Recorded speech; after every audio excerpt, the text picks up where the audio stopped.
नमस्कार। आइए एक नज़र डालते हैं देश व दुनिया के मुख्य समाचारों पर CWB हिंदी न्यूज़ के साथ।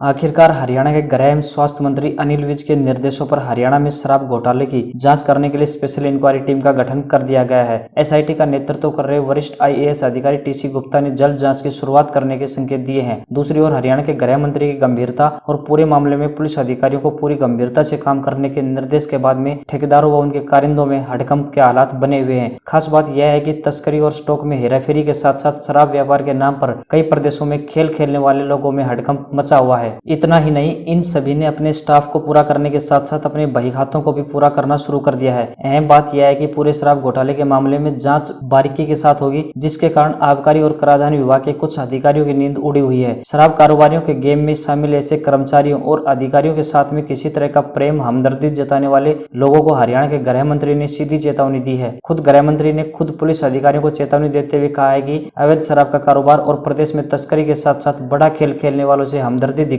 तो अपनी नौकरी से हाथ धोने के लिए तैयार रहें। खास बात यह है कि सोनीपत के खरखोदा के साथ साथ फतेहाबाद, समालखा, पानीपत ही नहीं बल्कि पूरे प्रदेश के सभी जिलों में अब स्पेशल इंक्वायरी टीम अपनी जांच करेगी।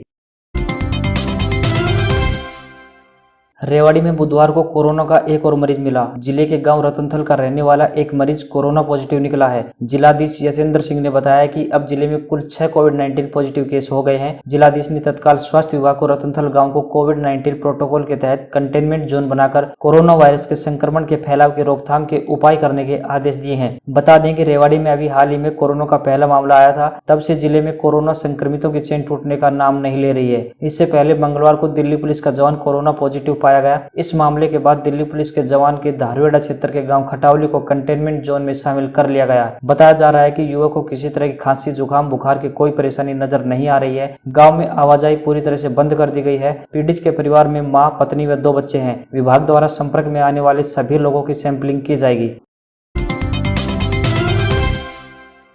देश में जल्द ही शताब्दी सहित दूसरी मेल और एक्सप्रेस ट्रेनें भी स्पेशल ट्रेनों के रूप में चलनी शुरू हो जाएंगी। रेलवे बोर्ड से जुड़े सूत्रों ने बताया कि इसके लिए तमाम तैयारियां शुरू कर दी हैं। दरअसल अब तक केवल राजधानी स्पेशल ट्रेनें ही चल रही थी। वहीं इन नई स्पेशल ट्रेनों में वेटिंग टिकट भी मिल सकेगा। इससे पहले इनमें केवल कंफर्म टिकट ही बुक हो रहा था। प्राप्त जानकारी के मुताबिक नई स्पेशल ट्रेनों के AC1 कोच में 20 वेटिंग टिकट दिए जाएंगे। वहीं AC2 में 50 सीटें और AC3 में 100 सीटें वेटिंग में दी जाएंगी, जबकि स्लीपर में यह संख्या 200 होगी। हालांकि RAC कोटे में फिलहाल टिकट नहीं दिए जाएंगे। इससे पहले भारतीय रेलवे ने 12 मई से ही 15 जोड़ी स्पेशल ट्रेनें चलानी शुरू की हैं, जिसे राजधानी की श्रेणी में रखा गया है। ये ट्रेनें डिब्रूगढ़, अगरतला, हावड़ा, पटना, बिलासपुर, रांची, भुवनेश्वर, सिकंदराबाद, बेंगलुरु, चेन्नई, तिरुवनंतपुरम, मडगांव, मुंबई सेंट्रल, अहमदाबाद और जम्मू तवी तक जा रही हैं। बीते मंगलवार को प्रधानमंत्री नरेंद्र मोदी ने कोरोना संकट के बीच अर्थव्यवस्था को रफ्तार देने के लिए कल 20 लाख करोड़ रुपए के पैकेज का ऐलान किया था। इस पैकेज के बारे में वित्त मंत्री निर्मला सीतारमण ने विस्तार से जानकारी दी। वित्त वर्ष 2019-20 के लिए आयकर रिटर्न भरने की अंतिम तिथि को बढ़ाकर 30 नवंबर 2020 कर दिया गया है। टैक्स पेयर्स को 31 मार्च 2021 तक TDS कटौती में 25% की राहत मिली है। बता दें कि सरकार TDS के जरिए टैक्स जुटाती है। TDS विभिन्न तरह के आय के स्रोत पर काटा जाता है। इसमें सैलरी, किसी निवेश पर मिले ब्याज या कमीशन आदि शामिल होता है। रियल एस्टेट के मामले में एडवाइजरी जारी होगा कि सभी प्रोजेक्ट्स को मार्च से आगे 6 महीने तक मोहलत दी जाए। डिस्कॉम यानी बिजली वितरण कंपनियों की मदद के लिए इमरजेंसी लिक्विडिटी 90,000 करोड़ रुपए दिए जाएंगे। Non banking finance company, micro finance कंपनियों के लिए 30,000 करोड़ की विशेष लिक्विडिटी स्कीम लाई जा रही है। इससे नकदी का संकट नहीं रह जाएगा। वित्त मंत्री निर्मला सीतारमण ने बताया कि सरकार अब अगस्त तक कंपनी और कर्मचारियों की तरफ से 12% प्लस 12% की रकम EPFO में जमा करेगी। इससे करीब 75 लाख से ज्यादा कर्मचारियों और संस्था को फायदा मिलेगा। बता दें कि मार्च, अप्रैल और मई में भी सरकार ने ही कंट्रीब्यूट किया था। मतलब ये कि इस सुविधा को 3 महीने के लिए बढ़ा दिया गया है, लेकिन इसके साथ ही कुछ शर्तें भी हैं। सरकार की इस ऐलान का फायदा सिर्फ उन्हीं कंपनियों को मिलेगा जिनके पास 100 से कम कर्मचारी हैं और 90% कर्मचारी की सैलरी 15,000 रुपए से कम है।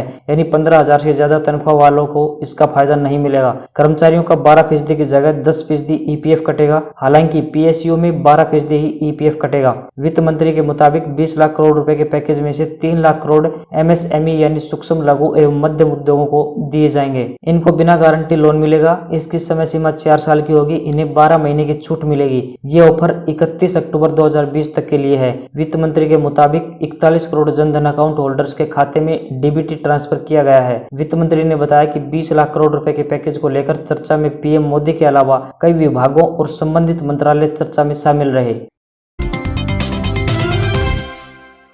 सेना में शामिल होकर देश की सेवा करने की चाहत रखने वाले आम नागरिकों के लिए खुशखबरी है। जल्द ही भारतीय सेना नागरिकों को 3 साल के लिए सेना में शामिल होने का मौका दे सकती है। न्यूज एजेंसी एएनआई ने बुधवार को सेना के सूत्रों के हवाले से यह जानकारी दी। इसके लिए सेना टूर ऑफ ड्यूटी के प्रस्ताव पर विचार कर रही है। अगर सब कुछ सही रहा तो जल्द ही इसका ऐलान किया जा सकता है। प्रस्ताव के तहत टूर ऑफ ड्यूटी के तहत चयनित होने वाले उम्मीदवारों को 3 साल तक सेना में सर्विस करनी होगी। प्रस्ताव के बारे में अधिक जानकारी आना अभी बाकी है। दूसरी तरफ सेना अब अर्धसैनिक बलों यानी पैरामिलिट्री के जवानों को भी कुछ वक्त अपने साथ काम करने का अवसर देने पर विचार कर रही है। एएनआई के मुताबिक सेना के प्रवक्ता ने इस प्रस्ताव की पुष्टि की है। इस योजना के तहत सेना देश के प्रतिभाशाली युवाओं को आकर्षित करना चाहती है। इस योजना के जरिए वे युवा भी सेना में शामिल हो सकेंगे जो किसी कारण पहले ज्वाइन नहीं कर पाए थे। भारतीय सेना में अभी अच्छे अधिकारियों की काफी कमी है। सेना इस योजना के तहत इस काम को भी पूरा करना चाहती है।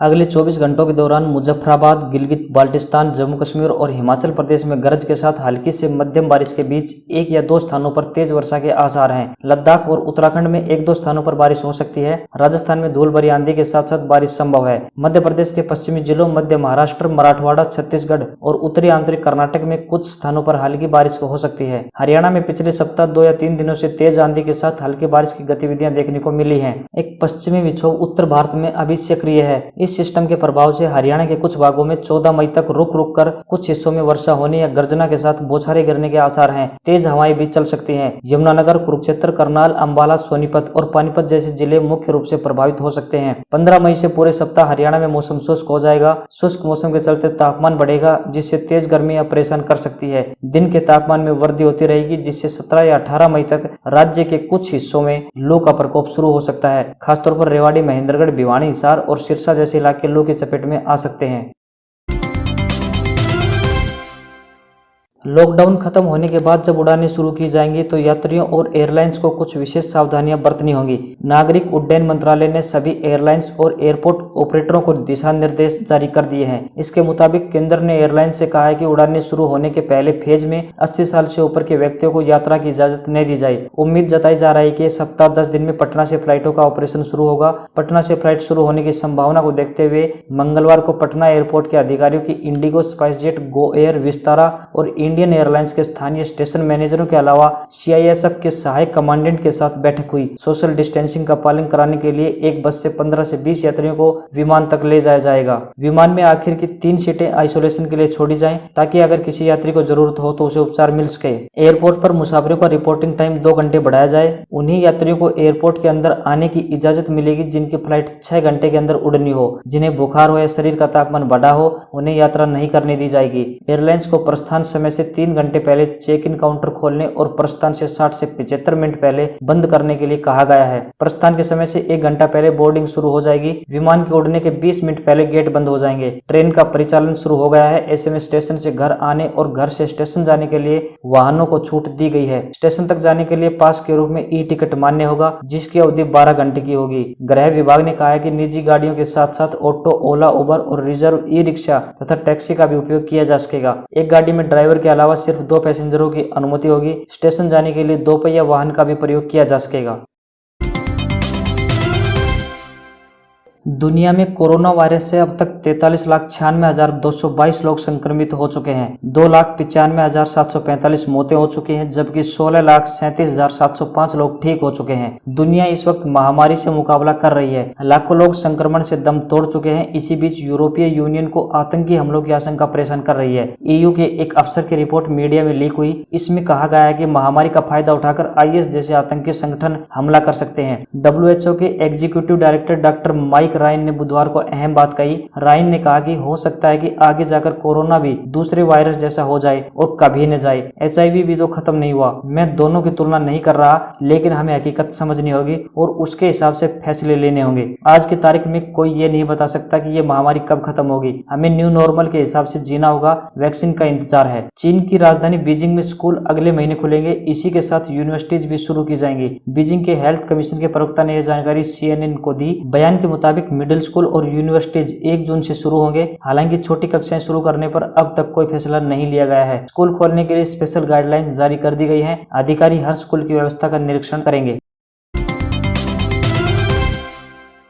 अगली खबर शेयर बाजार से। कोरोना महामारी से डीरेल हुई अर्थव्यवस्था की गाड़ी को पटरी पर लाने की 20 लाख करोड़ रुपए के पैकेज की घोषणा के बाद बुधवार सुबह उड़ान भरने वाला शेयर बाजार सुस्त होने के बाद बढ़त के साथ बंद हुआ। सुबह 1470 अंकों की उछाल के साथ खुलने वाला सेंसेक्स अब 637 अंकों की बढ़त के साथ 32,008 के स्तर पर बंद हुआ। वहीं निफ्टी की बात करें तो निफ्टी भी 9,584.20 के स्तर पर खुलने के बाद 187 अंकों की उछाल के साथ 9,383.55 पर बंद हुआ। बुधवार को अमेरिकी डॉलर के मुकाबले रुपया 5 पैसे मजबूत होकर 75.46 पर बंद हुआ। इससे पहले शुरुआती कारोबार के दौरान अमेरिकी डॉलर के मुकाबला रुपया 21 पैसे मजबूत होकर 75.30 के स्तर पर पहुंच गया था। रुपया मंगलवार को अमेरिकी डॉलर के मुकाबले 75.51 पर बंद हुआ था।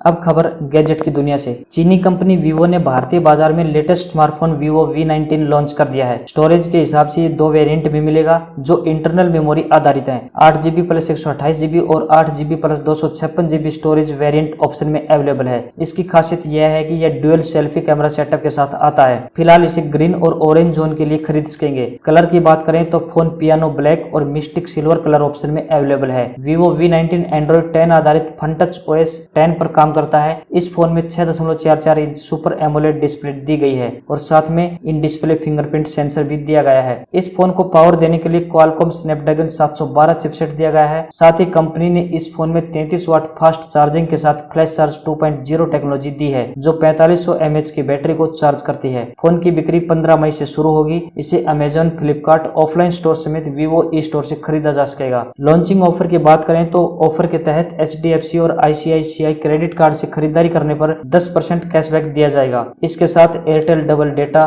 Free Airtel extreme premium subscription, show academy का 1 महीने का फ्री सब्सक्रिप्शन, विंग म्यूजिक और एयरटेल सिक्योर लाइट भी दे रही है। ऑफर ऑनलाइन ऑफलाइन दोनों जगह उपलब्ध है। फोन के 8GB plus 128GB storage variant की कीमत 27,990 रुपए, जबकि 8GB plus 256GB storage variant की कीमत 31,990 रुपए रखी गई है।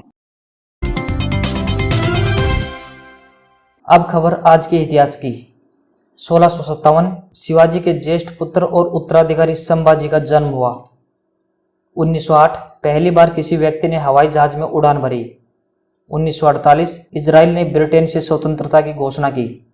1963 कुवैत संयुक्त राष्ट्र का 111वां सदस्य बना।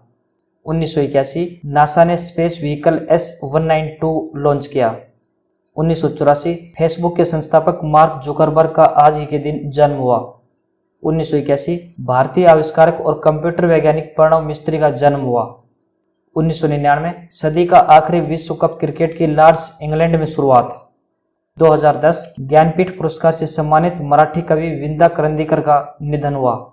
2013 ब्राजील समलैंगिक विवाह को मान्यता देने वाला 15वां देश बना।